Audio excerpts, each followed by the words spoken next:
দেওয়াল লিখনে মহিলারাও এবার বামপন্থী প্রার্থীর সমর্থনে দেওয়াল লিখনে নামলো বামপন্থী মহিলারা। বামপন্থী মহিলা সহ বামপন্থী যুব সংগঠনের মহিলারাও প্রচারে নেমেছেন। রাত দিন এক করে বামপন্থীর সমর্থনে যুবতী মহিলারাও দেওয়াল লিখনে নেমেছেন।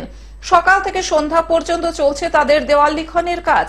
যদিও এই ধরনের দৃশ্য খুবই কম চোখে পড়ে যে মহিলারাও প্রচারের সাথে সাথে দেওয়াল লিখনও নিজের হাতেই সারছেন। জলপাইগুড়ি পুরো এলাকার বিভিন্ন জায়গায় মহিলারা একজোট হয়ে তাদের প্রার্থী প্রচারের জন্যই দেওয়াল লিখন করছেন।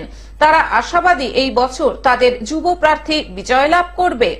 এখানে এই যে মহিলারা আমাদের যুব কমরেডরা সাথে যারা একটু বয়স্ক কমরেড আছে সবাই মিলে আমরা প্রচার করছি, দেওয়াল লিখছি, দেওয়াল লিখবো, লড়াই করব সম্পূর্ণ শক্তি দিয়ে। কি মনে হচ্ছে যে মহিলারা এবার কি আপনাদের যে যুব প্রার্থী দাঁড়িয়েছে দেবরাজ তার সমর্থনে? দেখুন, প্রার্থী যে আছে দেবরাজ বর্মন, তার মতো এলিজিবল ক্যান্ডিডেট এই মুহূর্তে জলপাইগুড়িতে আর নেই। সেটা দলমত নির্বিশেষে সবাই সেটাকে স্বীকার করছে।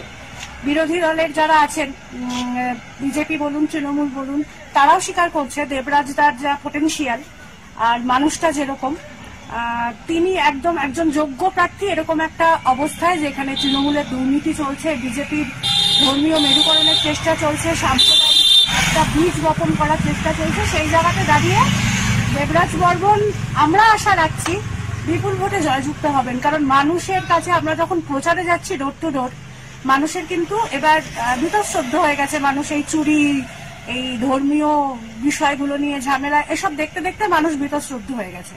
জলপাইগুড়ি থেকে সায়ন সেনের রিপোর্ট, গ্লোব নিউজ। এখন থেকে গ্লোব টিভি দেখুন আপনার স্মার্টফোনেও। গুগল প্লে স্টোর অথবা অ্যাপল স্টোর থেকে ডাউনলোড করুন গ্লোব টিভি লাইভ অ্যাপ। এছাড়াও জিও টিভি অ্যাপ থেকেও দেখুন গ্লোব টিভি লাইভ।